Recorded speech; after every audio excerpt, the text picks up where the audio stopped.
Okay, we start with what? With Sefer Shmiras Haloshon. And today's topic: love your fellow Jew. Okay, let's see. What does it mean? Fulfillment of the mitzvah to judge one's fellow favorably is developed in a quality of Shmiras Haloshon. Both hinge on the fulfillment of "you shall love your fellow as yourself," Vayikra 19:19. Okay, so first of all, you have mitzvah 1613 that I think that you have to love your fellow as yourself. Okay, so what does it mean? Don't take it literally, of course. If one truly loves his fellow Jew, surely he will not speak negatively about him, right? To the contrary, he will seek any possible merit for his actions as he would for himself. Right? Okay, so as we know, if we did something wrong, we have all of the excuses in the world why we are justified for whatever we did, right? So why? Because we love ourselves. So what should we do? We have to treat other people like we would treat ourselves, meaning to find them excuses, right? As we said before, not for everybody you're allowed to find excuse, but for category of righteous people you're obligated, and category of the people who in the middle, right? Meaning that kosher people, but sometimes they're doing something wrong. Okay, so continue. If one were to commit an act which appears improper, and he were to learn that his action was being talked about by others, surely he would fervently hope that someone would speak up in his defense and explain that for whatever reason he was not he was not at fault.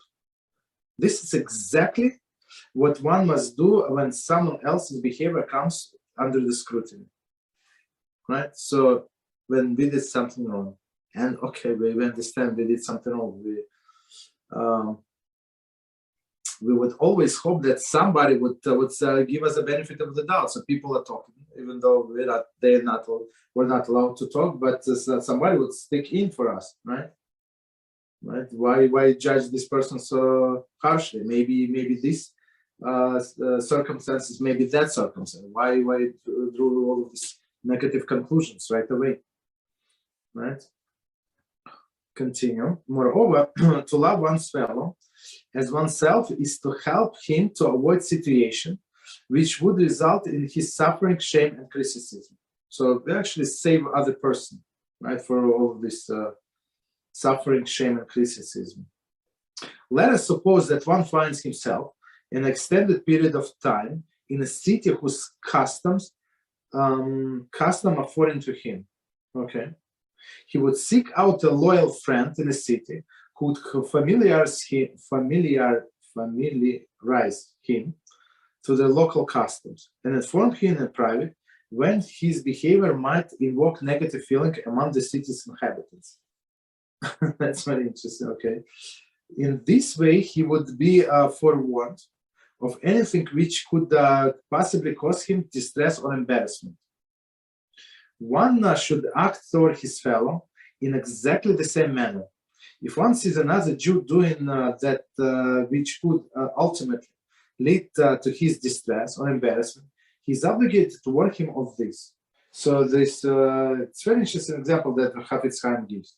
Right, a person comes to another city, or for that matter to another synagogue, and they have different customs. So different synagogues have different customs. That's they're not very different, but some of them, yeah, very different. So sometimes you have to just stay quiet, observe, and learn. But in some cases, unless you have a knowledge what to expect, you have no idea what's going on. Why people behaving like that, and you cannot draw the pattern. What is going on? So you would hope that somebody like who is nice to you pull you aside and explain what's going on like this, like that you're sitting in the wrong person's place and stuff like that. You better to move. It's angry individual. You would expect to have a friend, not a friend of somebody who cares like that. So same with us. So if you see that, so if we would want a friend like this for ourselves, of course we must be a friend like that for another person, right? Just pull him aside and say nicely, that's not what we do. That's not Jewish way. That's what do we do? It's not. Okay.